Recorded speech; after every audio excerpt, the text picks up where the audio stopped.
Анткени сиздер билгендей, Кыргызстанда эң көп мыйзамдардын өзгөрүүгө эң көп дуушар болгону бул салык кодекси. Бул бүт дүйнөдө ушундай.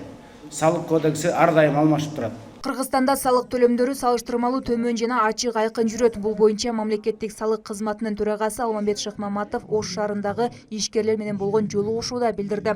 Төрага алгач салыктагы өзгөрүүлөр боюнча ишкерлерге түшүндүрмө берди. Урматтуу ишкерлер, сиздер ушул Ош шаарындагы экономиканын кыймылдаткычы силерсиздер. Силер салык төлөйсүңөр, силер адамдарды жумушчу орундар менен камсыз кыласыздар. Силер жакырчылык менен күрөшөсүңөр. Мындайча айтканда, элди силер баасыңар десек дагы, бул аша чапкандык болбойт. Бирок тети жер каймактагандан бери эле баардык мамлекеттер бул салык менен жашайт. Салыкты мамлекет чогултат. Бирок ошол мамлекет чогултканда 4 башкы принцип бар. Бул салык жөнөкөй болуш керек, түшүнүктүү болуш керек, жеңил болуш керек. Анан салыкты ушул адамдар, бизнес кылгандар мындайдар бир кыйналбастан, бизнесине зыян келтирбестен определенный бир баягы бир нагрузка деп коет, налоговый. Ошол налоговый нагрузкадан аша чаппай салыкты төлөш керек. Жыйын суроо жооп менен уланды. Көп кабаттуу квартираларды курат, үйлөрдү. Бул жерде суроо мындай. НДС аванска квартираларды сатып алат. Первоначальный взнос бар, анан ежемесячный взностор бар. Ошолорго төлөмдөргө биз СФ жазышыбыз керек азыр жаңы закон боюнча, мен түшүнгөнүм боюнча. Анан биз ага макул жазып атабыз. Ал 3 жылга алды дейли. Ал покупатель. Анан 3 жылдын ичинде ал переоформление болот, башка бирөөгө өтөт. Анан сырткары техпаспорт алгычакты колдон колго өтүп, акчалары башка болуп кетет. Ошол убакта кандай кылабыз? Бизде бир домдо мисалы 200дөн көп квартиралар бар, 100дөн көп квартира, андан көп дагы бар. Анда кандай кылабыз? Биз корректировочный жазып отура беребиз ошолорго, ар кимеси алмашкан сайын налог с продажды төлөйбүз жилой үйлөрдөн. Коммерческийлердики башка суроо. Анан бул жерде НДС зачет дагы бар. Коммерческий помещениялар саткан учурда биз аларга алдын ала счет фактура жазып атабыз.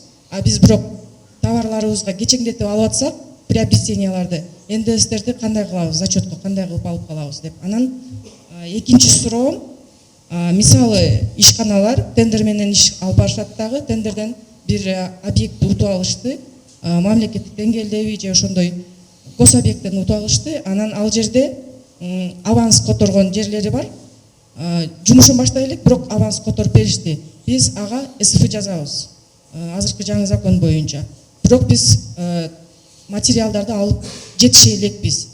Бул жерде дагы НДС кандай болуп калат? Зачетко алынбай калат да биз НДС төлөшүбүз керек болуп калат да. Ошол боюнча суроолорду. Анан кийин биз квартираларды сатып атабыз, аягында келгенде аванс деп СФ аванс менен берип атпайбызбы? Аягында СФны кандай кылып жазабыз? Разницага жазабызбы же общий?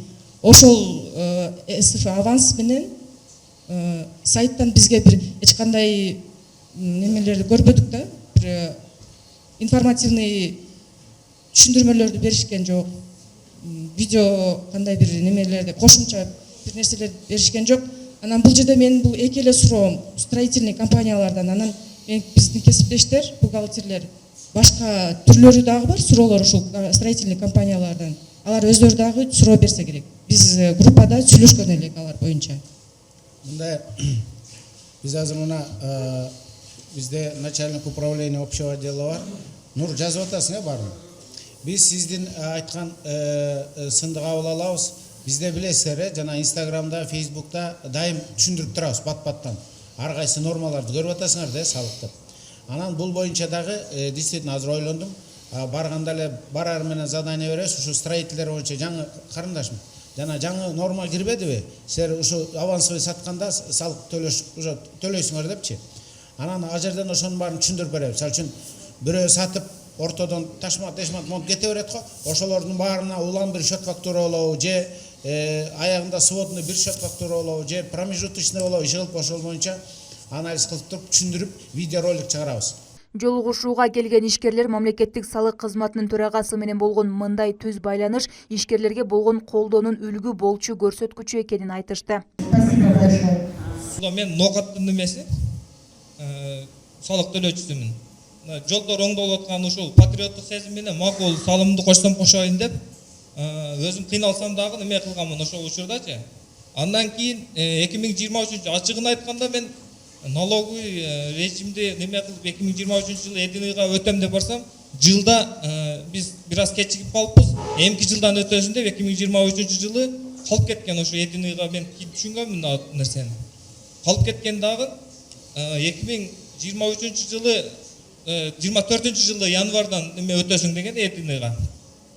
Макул деп алга чейин дагы тендерлерге катышып ушу жеткизгенбиз. Анан биз көмүр алган товар, мисалы 12 миллион канча миң сомдук товар алган экенбиз.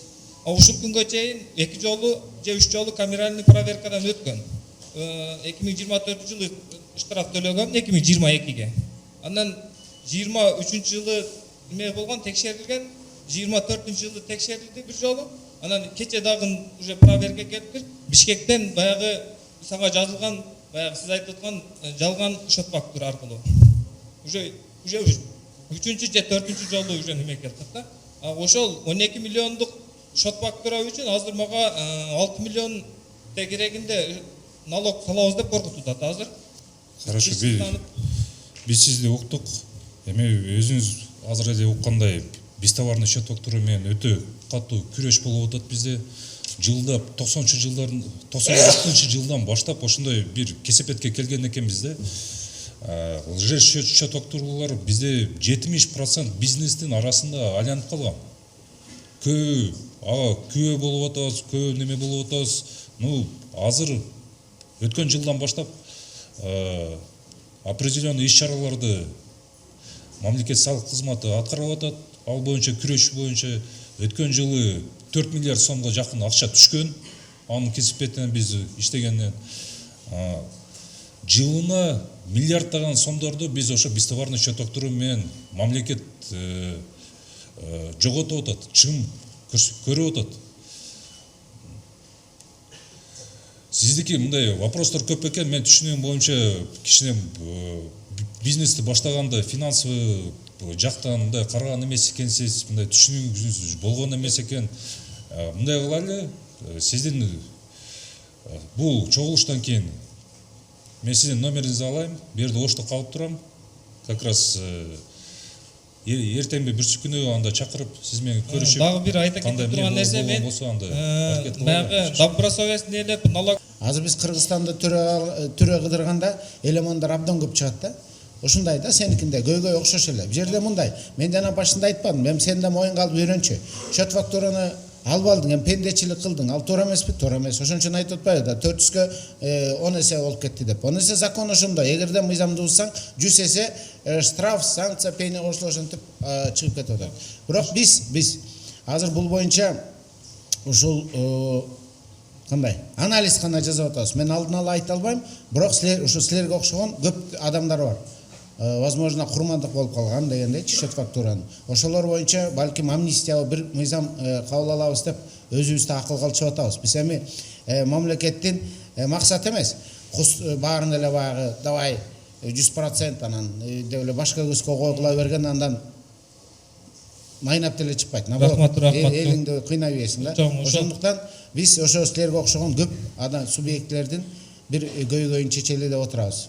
Силердики ошо менен чечилет болуш керек. Бирок счет фактура эгерде дагы биз амнистия берген күндө дагычы, элеман мындай болот. Какой-то периодду артка унутушубуз мүмкүн. Болду, мындан ары эми элеман оңолмой болду депчи. Бирок астага кетип, боло берет экен жана жер амнистиясын берип койсо, салып башташты го айдоо жерлерин. Мамлекет кече берет турбайбы, боорукер турбайбы депчи. Ошондуктан арт жагын кечибиз мүмкүн, алдыга мында кийинки жылы болгондо уже болду элеман. Өткөндө кечтик. Кайра эле ошол адатыңа барсаң деп ошого болбош керек да. Бизде көбүнчө мынча ушунча менин практикамда министрге эле запись эткени биринчи жолу. ушундай попадать эткенчи. Келгендер, министрлер болгон, эми мындай немелер келип кеткен, семинар өткөзүп аткан. Бул аягына жакшы ийгилик деп эсептейм да, өзүнүн немесин айтып атканы. Анан жаңы система боюнча дагы жанагы анализдерди көрсөтүштү булар. Ал анализин дагы аягында жакшы экен. Бул жерде ылжый организациялардын баардыгы көрүнөт экен бул жерде. Эми көбүнчө ылжый организацияга попадать этип калабыз, билбейбиз да. Организацияны бардын эле иш алып атканда мындай тигиндей деген ала беребиз. Анан алганыбыз менен ал ылжый экенин билбей калабыз биз. Анан кийин налоговыйдын сайтынан анан сезилип калат аларчы.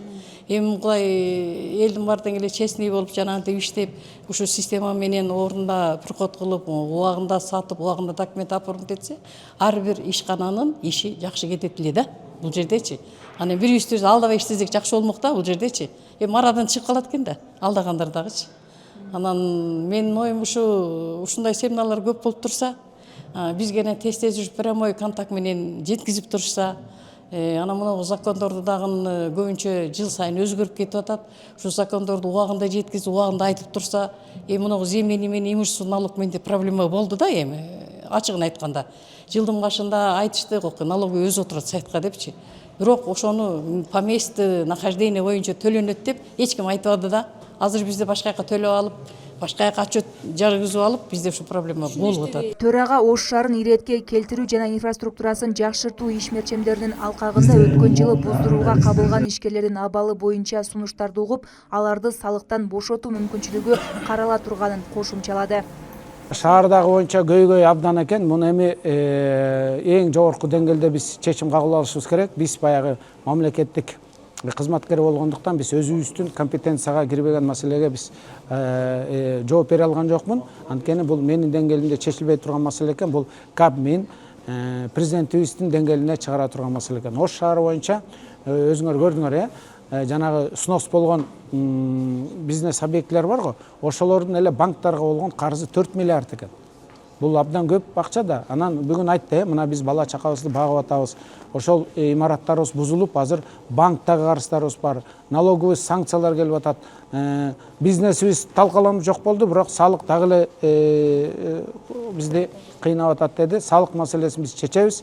Салыкты возможно биз азыр указ менен же өкмөттүн токтому менен аны жокко чыгарышыбыз мүмкүн, бирок кредит маселесине келгенде жана 4 миллиард кредит атпайбы, аны биз служебный записка менен кабинет министровга, анан президентибизге маалыматты жеткиребиз. Жыл сайын салык төлөөчүлөрдүн жумушун жеңилдетүү максатында салык кодексине өзгөртүүлөр киргизилип турат. Мындай өзгөртүү быйыл дагы жүрөт. Андыктан алдын ала жерлерде ишкерлер менен жолугушууларды өткөрүп, ишкерлердин да сунуштарын угуп эске алуу колго алынган. Биз баарына эле макул болгон жокпуз. Адилеттүү сунуштар боюнча макул болдук, чечип берели, жардам беребиз деп. Бирок кээ бир жерлерден биз өзүбүздүн мамлекеттин позицияны берген жокпуз. Мисалы үчүн жанагы көрдүңүздөр, бизнестин өзүнүн табияты ушундай.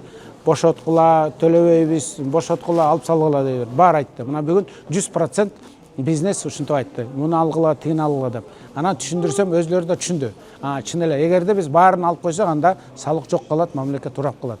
Ошондуктан биз өзүбүздүн мамлекеттин кызыкчылыгы болгон жерде өзүбүздүн так жесткий позициябызды айттык. Биз муну алмаштырбайбыз, законду сыйлагыла, төлөгүлө, жана обеление серыйдан чыккыла дагы адилеттүү мыйзамда каралган тартипте төлөгүлө деп. Ал эми жана аша чаап кеткен моменттер болсо, аларды дагы моюнга алдык. Туура, бул жерден биз оңдойбуз, жеңилдиктерди беребиз деп. Мына жыйынтыгы менен мен ойлойм, жакшы жыйынтык болду деп. Ага мына бизнес өкүлдөрү дагы өздөрү айтагат. Жыйында мамлекеттик салык кызматынын төрагасы Кыргызстанда 18-20% экономика көмүскөдө экенин айтты. Бул көмүскө экономиканы жоюунун бирден бир жолу салык төлөөчүлөргө шарттарды жеткиликтүү кылуу экенин кошумчалады. Ал үчүн мына ушундай жолугушуулар маанилүү. Айымкан Исралы кызы, Нурдөөлөт Сантаев, Ош.